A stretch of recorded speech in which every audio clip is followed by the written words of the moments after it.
Et bonjour à vous les amis indépendants, bienvenue sur le média des micro-entrepreneurs Super Indep. Cette semaine, on va regarder comment mensualiser la CFE, ce fameux impôt, la contribution foncière des entreprises. On va rappeler ce que c'est, qui doit la payer et comment on peut la mensualiser. La cotisation foncière des entreprises, c'est un impôt local que tous les entrepreneurs doivent payer normalement et qui dépend du lieu où vous habitez, de la surface que vous utilisez et de votre activité. Théoriquement, oui, les micro-entrepreneurs, comme tous les entrepreneurs, sont redevables de la CFE. Sauf qu'en pratique, il y a tout un tas d'exonérations.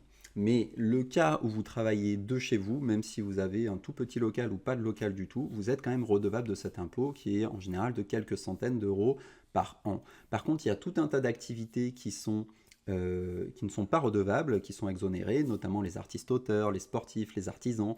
Vous n'êtes aussi pas redevable si vous faites moins de 5 000 euros de CA. Vous n'êtes aussi pas redevable la première année d'activité.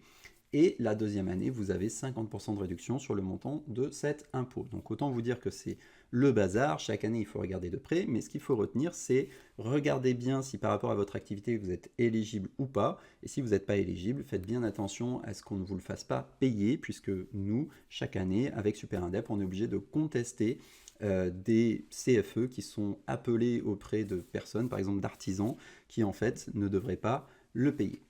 Ce qu'il faut savoir, si jamais vous en êtes redevable, c'est que cet impôt, comme tous les impôts, peut être mensualisé et c'est vraiment quelque chose qu'on recommande chez Super Indep de façon globale. Mensualiser un maximum de choses, ça vous donne un maximum de visibilité sur votre trésorerie, ce qui est un avantage incroyable quand on est un entrepreneur. Donc mensualiser votre CFE, c'est très simple. Pour ça, vous pouvez aller sur votre espace professionnel, celui où vous gérez aussi votre TVA si vous en êtes redevable et sur lequel donc vous gérez cette fameuse CFE. Et dans la rubrique Payer, vous avez un menu CFE et autres impôts.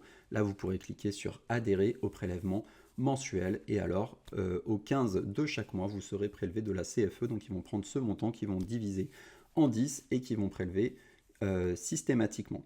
Il faut bien faire cette démarche avant le 30 juin pour que ce soit mis en place en janvier de l'année suivante. Ça, c'est le fameux délai de l'administration.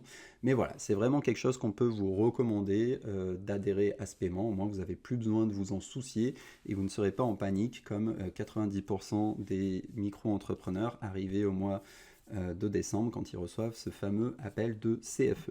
Voilà ce que je voulais vous dire cette semaine sur la CFE et sur comment le mensualiser. Comme d'habitude, j'espère que cette vidéo vous a été utile et si c'est le cas, laissez-nous un petit pouce. Et dans tous les cas, moi je vous dis à la semaine prochaine.